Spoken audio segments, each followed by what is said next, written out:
Pilipinas, una sa ating mga balita. Matapos ang halos isang linggo ng mabusising paggalugad sa Kingdom of Jesus Christ o KOJC compound, natagpuan na ng pambansang pulisya ang ilan sa mga pinaniniwalaang sikretong lagusan dito, maging ang ilang kahinahinalang construction activities sa naturang compound. Pakinggan natin ang report ni Edniel Parosa. Napasok na ng pulisya ang ilan umanong sikretong lagusan at pintuan sa loob ng Kingdom of Jesus Christ compound sa Davao City.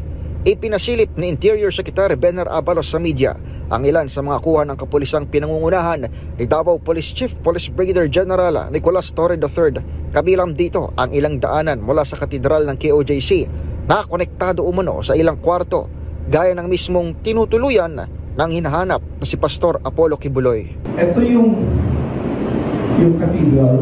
Pagbukas mo sa rito, this is called the secret door. At dito ka ngayon papasok sa kwarto nito. Nandiyan ang kwarto ni Pastor Kibuloy. Maliban sa mismong mga sikretong lagusan, nadiskubre rin ng PNP ang ilang nagpapatuloy na konstruksyon sa compound.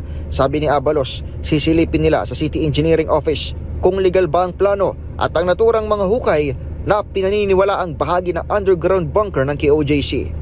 Mag-iisang linggo nang hinahalugog ng otoridad ang compound para sana isilbi ang warrant of arrest kay Kibuloy at 4 pang kapwa-akusado.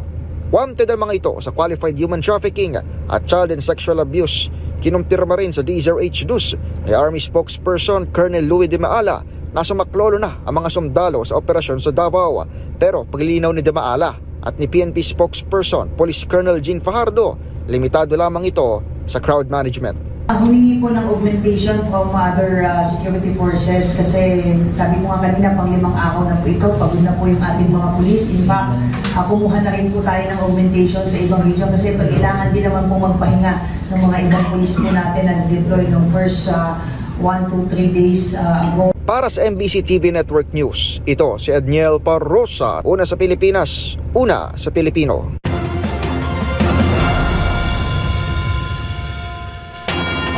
Samantala, pinalawig ng Court of Appeals o CA hanggang Pebrero ng susunod na taon ang freeze orders sa mga bank account at real estate properties ng founder ng Kingdom of Jesus Christ na si Apollo Kibuloy. Ito ang kinumpirma ng Anti-Money Laundering Council o AMLAC batay sa resolution ng CA na may petsang August 20. Ayon sa AMLAC, ang 20 araw na freeze order na unang ipinataw ng CA ay nagtapos noon pang August 6. Saklaw nito ang mga bank account ni Kibuloy sa Banco de Oro, Metrobank, kasama ang 7 real estate property nito, isang aircraft, gayon din ang 47 iba pang bank accounts, 16 na real properties at 16 na motor vehicles ng KOJC.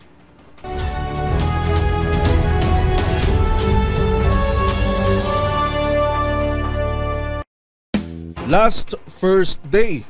Extra emotional ang isang ama mula sa Pennsylvania na taon-taon kinukunan at ini-interview ang kanyang anak bago ito pumasok sa unang araw nito sa klase. Bukod sa kitang-kita sa video, ang paglaki ng anak mula kindergarten hanggang sa kolehiyo, senior na rin kasi ito at yun na ang huling first day video na gagawin niya para sa anak.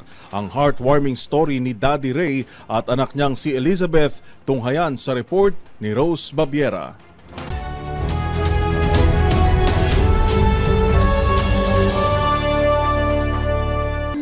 Physical therapist or nurse. Sa maiksing video na ito, matutunghayan ng isang musmos habang unti-unti itong lumalaki at nagdadalaga. Ang batang nasa video ay walang iba kundi si Elizabeth Petelin. Siya ay kinukunan ng kanyang ama na si Ray ng video at ini-interview sa tuwing sasapit ang first day of school nito, taon-taon mula grade school hanggang kolehiyo. Nag-uumpisa ang mga video sa pagpapakilala ni Elizabeth kung saan niya binabaybay ang spelling ng kanyang pangalan. You say your name and spell it. Elizabeth Petlin. E-L-I-C-A-B-E-T-E-L-I-N. Sunod nito, tatanungin siya ng kanyang ama na nasa likod ng kamera kung ano ang nais niyang maging sa paglaki. Mula sa hangaring maging isang guro, doktor, isang magician, baker at ngayon bilang isang physical therapist. Nasaksihan ng kanyang ama kung paano unti-unting nabuo ang pangarap nito sa huling 3 taon ng dalaga sa paaralan. Ngayong senior na si Elizabeth, huling unang araw niya bilang isang estudyante. Ibig sabihin, ito na rin ang huling video na kukunan ng kanyang ama. Dahil dito, hindi naman naiwasan na maging emosyonal ni Daddy Ray. Sa video, biniro pa nga siya ng dalaga kung umiiyak daw ba ito. Laging nagtatapos ang video sa pabaong I love you ng ama at ina sa kanilang anak na si Elizabeth. I love you. I love you. Mommy and Daddy love you. Well, I want you to know we love you, but Mommy and Daddy love you very much and we hope you have an awesome year. I just want you to know that we love you. At sa dulo ng video, ipinakita rin ni Ray ang larawan ng anak kung saan nakahiga ito sa sahig kung saan naman nakasulat ang salitang kindergarten na kanyang ni-recreate at ngayon ay nakasulat na ang salitang senior. Marami naman ang humanga sa ideya na ito at nagsabing gagawin din nila itong practice kapag magsimula ng pumasok ang mga anak nila sa paaralan at maging sa kanilang mga future children. Para sa MBC TV Network News, ito si Rose Babiera. Una sa Pilipinas, una sa Pilipino.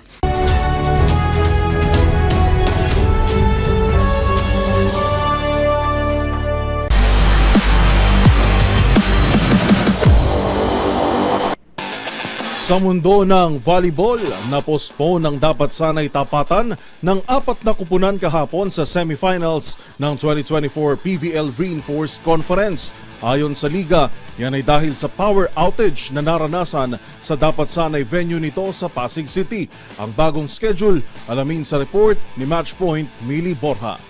Bagong schedule ang inilatag ng Premier Volleyball League sa semifinals ng 2024 Reinforced Conference. Yan ay dahil sa nangyaring power outage sa PhilSports Arena sa Pasig City, kung saan sana nakatakdang ganapin ang semis kagabi. Sa anunsyo ng PVL, ipagpapatuloy ang semifinals bukas, Sabado, August 31, sa Mall of Asia Arena, kung saan magtatapat ang Akari at PLDT habang magdalaban naman ang Signal at Creamline. Samantala, ang finals na nakatakda sanang ganapin ng Sabado ay inilipat sa Lunes, September 2 sa Smart Araneta Coliseum.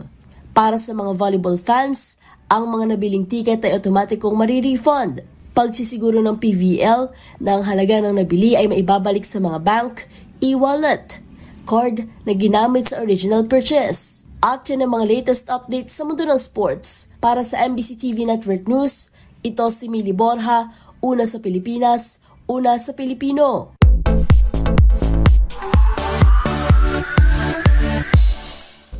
Panibagong academic achievement na naman ang nakamit ng binansagang Sample King na si Jong Hilario. Kung noong nakaraang taon kasi, graduate ito sa kursong Political Science. Kahapon naman, nagtapos ito ng Master's Degree in Public Administration.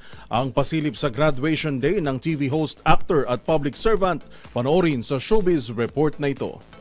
All smiles sa kanyang pag-akyat sa entablado ang binansagang Sample King na si Jong Hilario. Hindi para magtanghal, kundi para tanggapin ang kanyang diploma sa pagtatapos ng Master's Degree in Public Administration. Ang TV host, actor at councilor ng unang distrito ng Makati, graduate with highest merits sa World City Colleges, Quezon City. Ang misis nitong si Maia Azores ang nagsabit sa kanya ng medalya. At syempre, present din sa naturang graduation ceremony ang kanilang unika iha na si Baby Sarina. Ayon kay Jong, sumailalim ito sa isang modular program. Time management lang ani ang susi para mapagsabay-sabay ang iba't ibang tungkulin. Kung matatandaan, noong nakaraang taon, nagtapos naman si Jong bilang magna cum laude sa kursong Political Science sa Arellano University. Samantala, kamakailan nga lang, nagsimula na rin pumasok sa school ang kanyang anak at kinaaliwang baby sa social media na si Sarina. Para sa MBC TV Network News, ito pang showbiz angel Angelica Cosme. Una sa Pilipinas, una sa Pilipino.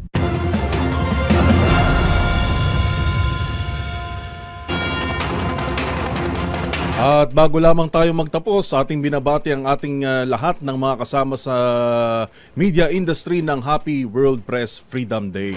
At maraming salamat din sa Gugma PH sa pagpapaabot ng pagbati sa ating lahat.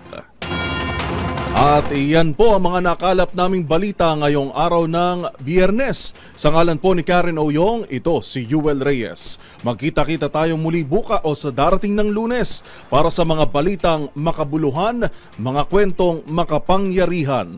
Hatid pa rin ang boses ng Pilipino para sa Pilipino. Ito ang MBC TV Network News. Una sa Pilipinas, una sa Pilipino.